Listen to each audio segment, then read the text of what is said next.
Hello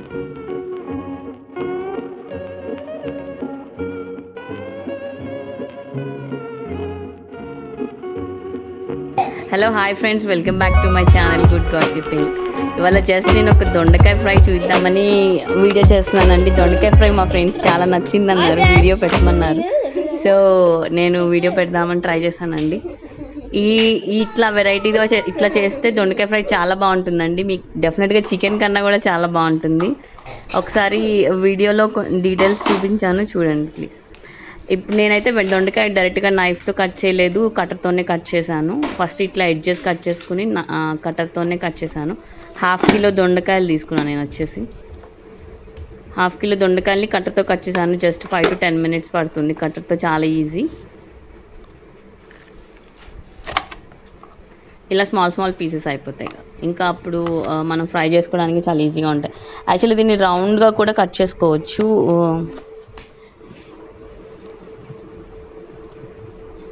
ఒక 1/2 hour పడుతుందండి curry చేయడానికి. దొండకాయ ఫ్రై నచ్చని వాళ్ళు డెఫినెట్గా చాలా తక్కువ మంది ఉంటారు.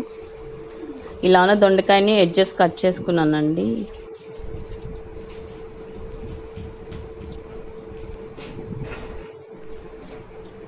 తర్వాత కట్టతో ఇలా కట్ చేస్తున్నాను.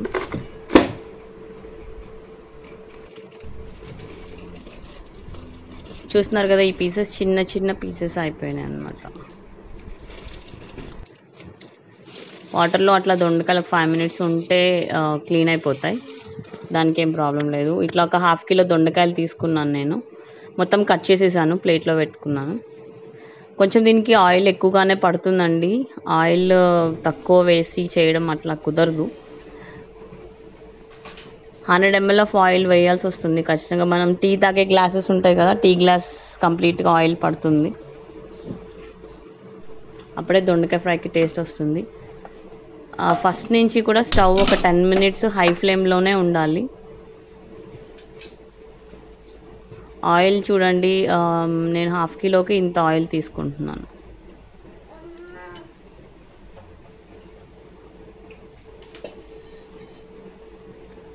ఆయిల్ కొంచెం హీట్ అయిన తర్వాత పీసెస్ యాడ్ చేస్తున్నాం, దొండకాయ ముక్కలు యాడ్ చేస్తున్నాను.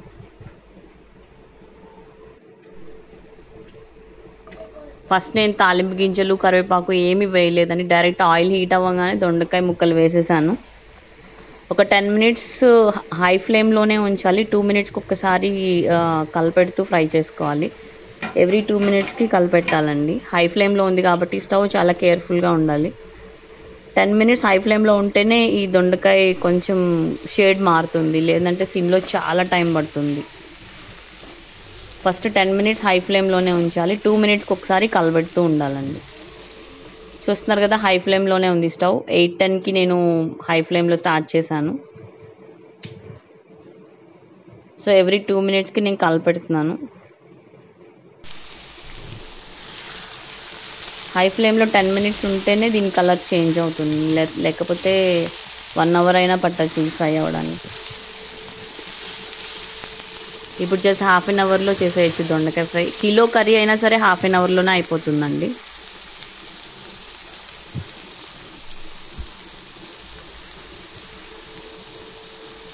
చూస్తున్నారు కదా, అలా అప్ సైడ్ డౌన్ కింద నుంచి ఫ్రై చేసుకోవాలి కలపెడుతూ.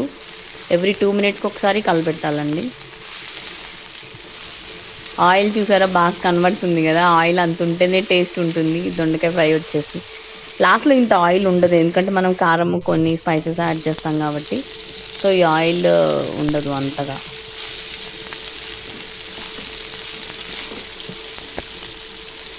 సో ఇప్పుడు 5 minutes అయింది. 5 minutesకి కొంచెం షేడ్ మారింది. ఇంకొక 5 minutesకి కంప్లీట్గా హాఫ్ బాయిల్ అయినట్టు అయిపోతుంది అన్నమాట. బాయిల్ అయిపోతుంది దొండకాయ మొత్తం.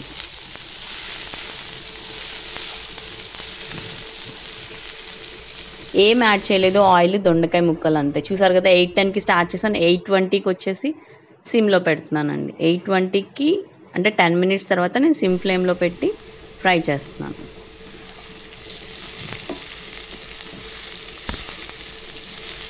సో సిమ్లోకి చేంజ్ చేసిన తర్వాత ఒక 5 minutesకి ఒక్కసారి మామూలుగా ఏదైనా పని ఉన్నా చూసుకుంటూ 5 minutesకి ఒక్కసారి దీన్ని కలిపెట్టుకుంటూ ఉంటే సరిపోతుంది. హై ఫ్లేమ్లో ఉంటే 2 మినిట్స్కి ఒకసారి, సిమ్లో ఉంటే 5 మినిట్స్కి ఒకసారి కలపెట్టచ్చు. సో అవే చిన్నగా మగ్గిపోతూ ఉంటాయి, షేడ్ మారుతూ ఉంటుంది. సో సిమ్ ఫ్లేమ్కి పెట్టిన తర్వాత నేను పసుపు, సాల్ట్ యాడ్ చేస్తున్నాను. అంటే కర్రీ స్టార్ట్ చేసిన 10 మినిట్స్ తర్వాత పసుపు, సాల్ట్ మాత్రమే యాడ్ చేశాను.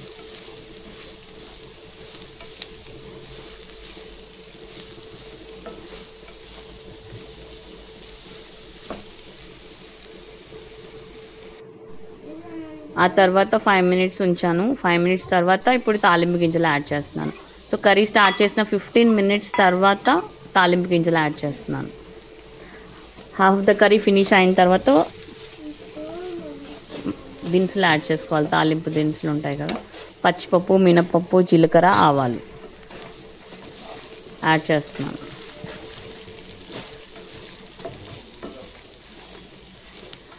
ఏగవు అనే కంగారేం లేదండి, తాలింపు గింజలు వేగిపోతాయి. ఎందుకంటే ఆయిల్ ఉంది, ఇంకా కర్రీ 15 మినిట్స్ ఉంది కాబట్టి తాలింపు గింజలు చక్కగా ఫ్రై అయిపోతాయి.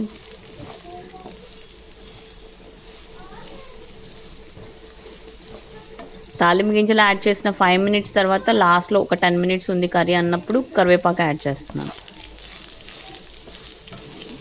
ఎవ్రీ 5 మినిట్స్కి ఒకసారి ఒకటి యాడ్ చేస్తున్నాను అంతే. పసుపు, ఉప్పు, తర్వాత 5 మినిట్స్కి తాలింపు గింజలు, తర్వాత 5 మినిట్స్కి కరివేపాకు. ఇంకా కర్రీ ఒక 10 మినిట్స్ కూడా పట్టదు. సో చూస్తున్నారు కదా, కంప్లీట్గా షేడ్ మారిపోయింది, దొండకాయ ఫ్రైలోకి వచ్చేసినాయి మొత్తం అన్నీ. లాస్ట్ స్టేజ్ ఇదండి. ఇంక ఈ టైంలో నేను కారము, ఈ కారం యాడ్ చేస్తున్నాను. ఇలా అయిపోయిన తర్వాత, అంటే ఒక హాఫ్ అన్ అవర్ అయిపోయింది మనం కర్రీ స్టార్ట్ చేసి. ఇప్పటి వరకు సిమ్లోనే ఉంది, ఫస్ట్ 10 మినిట్స్ కాకుండా. ఇది వచ్చేసి మసాలా కారం అండి, కూర కారం అంటారు కదా అది. కొంచెం నార్మల్ ప్లెయిన్ కారం ఒక కొంచెం హాఫ్ స్పూన్ అది, హాఫ్ స్పూన్ ఇది యాడ్ చేస్తున్నాను.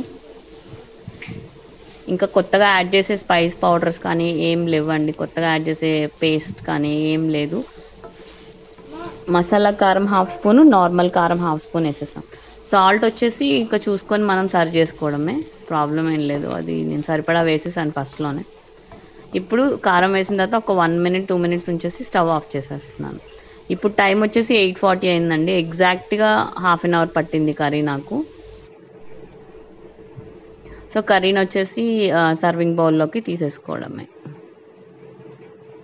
చూస్తున్నారు కదా, బాగుంది కదా ఫ్రెండ్స్, చూడ్డానికి కూడా బాగుంది, తినడానికి కూడా చాలా బాగుంటుంది. అండ్ చాలామంది దొండకాయ ఫ్రై బాగుంది అని చెప్పారు నేను చేసింది. మీరు కూడా ఇలా ట్రై చేయండి ఫ్రెండ్స్. మసాలా కారం రెసిపీ కావాలంటే నేను డిస్క్రిప్షన్లో లింక్ ఇస్తాను.